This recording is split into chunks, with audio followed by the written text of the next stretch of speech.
wamampela. Wonani igundwane phela leli igundwane. Libulele linye. Lingenayo. Lizenga. Nansi. Yena esambeni Iba phela ingeke. Siyasizisa udoli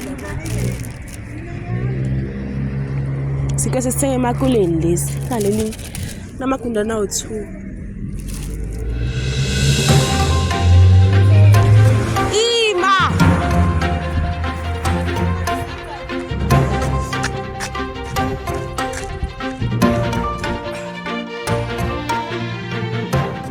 Right, ake sikubingelele sikwamukele sawubona igama lami ngingumfanelo uPhenyi Bheshu ngingowakwaDzanibe isibongo engosini noma ohlelweni lapho sithi siPhenyi Bheshu show sihambela ke indawo yasemfihlweni khona la eThembisa emgaqweni ke omkhulu obizwa ukuthi ke uBrian Mazibuko Drive sisendaweni ke yase mainline akuhambi kahle neze into eyenzekayo ke la ukuthi ke kunomuzi noma ke umndeni okhala ngokuthi ke usuthe uma uthenga isinkwa kwatholakala ke sekunyakaza igundwane ngaphakathi kusona ke isinkwa ke kushaqika abaningi nezingane ke nazo ke zathuka kakhulu nabo ke abazali la so ke sikhulumisane ke naye ke umama la sichazela ukuthi lesi sinkwa esinegundwane elibonakala ke selinyakaza singavuliwe siqhamukaphi basithenge kuphi bese ke sizama ukuyokhulumisana ke mhlambe ke nabo abanikazi ke besinkwa basichazele kabanzi ukuthi lezi zinkwa asebeyidayisa ezinamagundwane zibuyaphi. Sanibonani mphakathi mina ngomama Khoza ngisemfihlweni so ngiye ngathenga isinkwa kuma Indian shop yama Indian and then isinkwa kanti sinenkinga sinamagundwane amabili aphilayo sithe masifika ngithumela abantwana ukuthi bahambe basibuyisele bathola ukuthi amsebevalile the following day mabezoya emini ngoba bebebhala ekseni mabeya bafika Indian loyana wabadelela bazama ukukhulumisana naye akangavuma ukukhuluma wabadelela and then babayekela and then kwazoya umfana wami mayifika khona wafika ukukhulumisana naye bangafika wadelela futhi bese kungakusasa ke and then kwakhona emlokhujayo ngoba esemtshela ukuthi kambe okay njengoba ungafuna ukukhulumisana nathi thina sesiqhubekela phambili khona ongeke ukwazi ukukhuluma nabo wakhona refounder i20 enikeza lo mfana wami bese njani isimo mawusukuma nezingane zikusukumisa zithi ake uzobona nasi isinkwa esinamagundwane ngeke ngathuka ngiqale ngala ekuqaleni ngamangala ngoba ngazi ukuthi lo mntwana ombizayo uthanda ukujoka kakhulu ngase ngithi mina ake kusukume lo okade yosithenga mabethi babona iplastic liyanyakaza kanti amagundwane amabili phakathi uqala wabona elilodwa kanti leli linye lizifihlile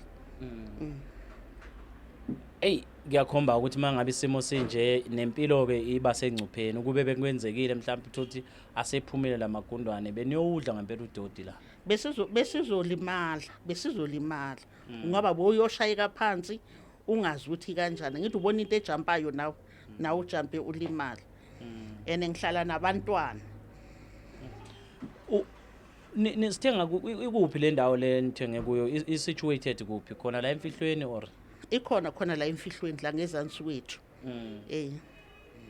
la khona Mngoma ngizothi nje khona Mngoma Brian iphathe kanjani yonke lento le nanokuthi mhlawumbe ungathini nje kuhulumeni ngoba sike sabona bengenelela bezama ukuthi ke bekhulumisane nalabantu abadayisayo bezitolo ukuthi ababe nazo nencwadi zokuthi izinto ikwazi ukuhanjiswa ngendlela ayingiphathanga kahle bafowethu ayingiphathanga kahle impela ayingiphathanga kahle uhulumeni sicela akangenelele kulabantu ngoba bayinkinga kakhulu asazi ukuzolandela ukuthi kuzoba yini mhlawumbe basisidlile lesinkwa ngabe ke kwaba inkinga my brother, how are you? I'm good, and you, sir? Number one, please tell me your name and which shop you run. My name is Matthew. My shop is Exodus Supermarket. Or Exodus here in Fihlweni? Yes. Oh, okay. Tell me, they say now you are selling both gundwane and bread. Is that true? It's not true. Because I didn't know that is what is happening. And the time when they are taking the bread, they did check, and they didn't come by the bread. They bought this thing maybe on media, or they shoot a screen from somewhere, and they come to my shop. So they didn't come to ask me, ask my brother. I did ask him, my brother, when he's deliver of the bread, he check bread. And the time when he's giving for them, he check bread. So they did come by the picture only. We bought this thing. Even they didn't come the bread to give him back and to collect money. They just come there by the picture. How did I trust that? I did ask him. So he said he is not the one that is giving that bread by the rate. Okay. So do you believe that maybe they are fabricating the story? I don't know. I don't know. Yeah. Something what I don't know, I cannot believe. Yeah. I don't know. Yeah. So how has been the business on your side? Like, Have you been good? Is the community happy about your operations? Everything is fine? I don't know. You can ask them. Maybe we are Yeah. doing right for them or not. Yeah. I cannot tell about myself I'm doing right, because they have to tell they are good, they are helping us. They have to, you have to ask them, not me. So I cannot tell about myself. Okay. So how long have you been running your shop? Almost 5 years. 5 years. Yes. Have you had any 1 or 2 problems, maybe return of the products that you are selling or anything? Nothing except the one those they are coming by the bread. They are giving a problem. Second time this. Yeah. They like to come with the complaint. They like to come the another history. Like this is second time. I did ask her. She come to me and she said just say sorry and ask me they apologize. How can I ask apologize? How can I ask sorry because I didn't see and they didn't give me the bread that. Even she asked me little bit like to be honest. She asked me give me my money back. Okay. At least that she bought here. She didn't want to. She didn't ask even for change. She didn't take the thing as a return. She said, "Ask me, apologize." How come? Okay. So what was the first story about? Like when I'm going to sell 5 rand, a time is 550. They was coming with 5 rand. I give them.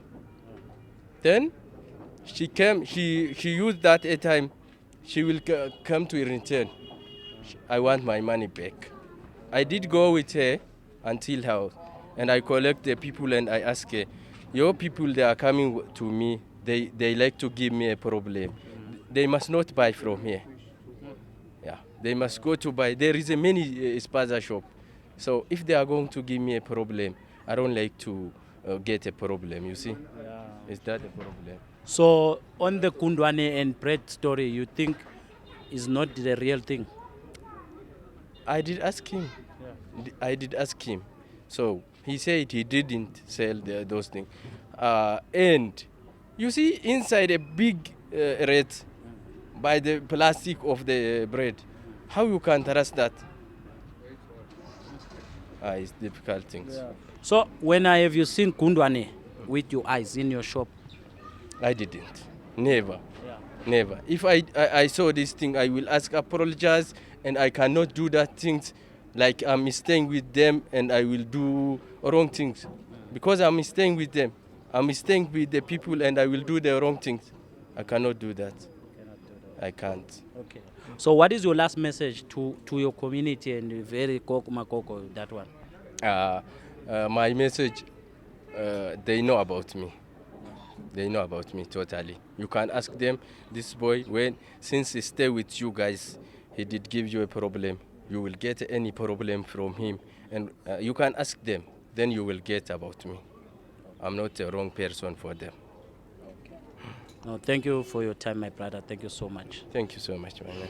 All right. Thank you. Iya-ke muzwa kwethu uma ngabe ke sithi siphenye ibheshu show sisuke singabajaji abantu sibanikeza ke ithuba elanele lokuthi bayikhulumele okwamanje sisashaqiswa ke isinkwa negundwane ilona daba ke lolu esithi-ke nawe kulibheke udaba oluqhubekayo sokwazi ukuthi sidlulisele nakulabo abomnyango-ke obhekeleke ezempilo. Igama lami ngingumfanelo uPhenyi Bheshu, ngingowakwaDzanibe Isibongo. Besiqopha-ke endaweni yasemfihlweni kulolu suku lwanamhlanje, kanti kangihambi ngedwa, ukhona uBanele uBrazo Sondlo, Derek Phukela Sihlengwini, kanti-ke okuyena osiqopheleke imisindo kanjalo nezithombe yiyona-ke insizwa Asisipho Figlen endaweni-ke esikuyo emfihlweni lapha-ke Thembisa.